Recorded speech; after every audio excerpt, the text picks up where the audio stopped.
रात्री घरफोडी करणारा सराईत चोरट्याला अटक. 14 गुन्हे उघड. कोल्हापूर शहर व उपनगरांमध्ये रात्रीच्या वेळी बंद घरांना लक्ष्य करून घरफोड्या करणाऱ्या सराईत चोरट्याला स्थानिक गुन्हे अन्वेषण पथकाने अटक केली असून त्याच्याकडून तब्बल 14 घरफोडीचे गुन्हे उघडकीस आल्याची माहिती पोलिसांनी दिली. या कारवाईत सुमारे 44,68,000 रुपये किमतीचा मुद्देमाल जप्त करण्यात आला आहे. अटक करण्यात आलेल्या संशयिताचे नाव प्रताप सुरेश कदम, वय 31, पाचगाव, करवीर असे आहे. पोलिसांच्या माहितीनुसार तो मूळचा शिरोली एमआयडीसी परिसरात राहत होता, मात्र गेल्या 3 वर्षांपासून पाचगाव येथे भाड्याने वास्तव्यास होता.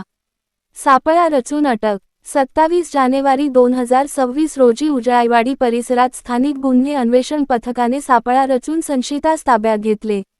त्याच्याकडून त्यावेळी 20 ग्रॅम सोन्याचे दागिने, सुमारे 3 लाख रुपये किंमत जप्त करण्यात आले. पुढील चौकशीत त्याचा विविध घरफोडी प्रकरणांशी संबंध असल्याचा संशय बळावला.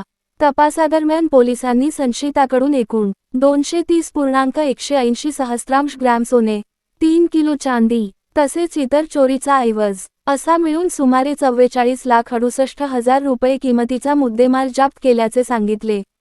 पोलीस तपासानुसार संशयित कोणताही नियमित व्यवसाय करत नव्हता.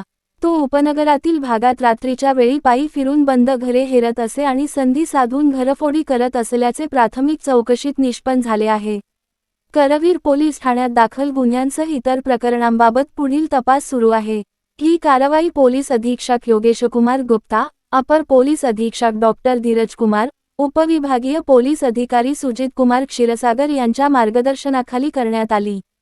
स्थानिक गुन्हे अन्वेषण शाखेचे पोलीस निरीक्षक सुशांत चव्हाण, सहाय्यक पोलीस निरीक्षक सागर वाघ, पोलीस उपनिरीक्षक शेष मोरे तसेच पोलीस अंमलदार प्रवीण पाटील, दीपक घोरपडे, संजय पडवळ, अरविंद पाटील आणि सतीश सूर्यवंशी यांनी या कारवाईत सहभाग घेतला.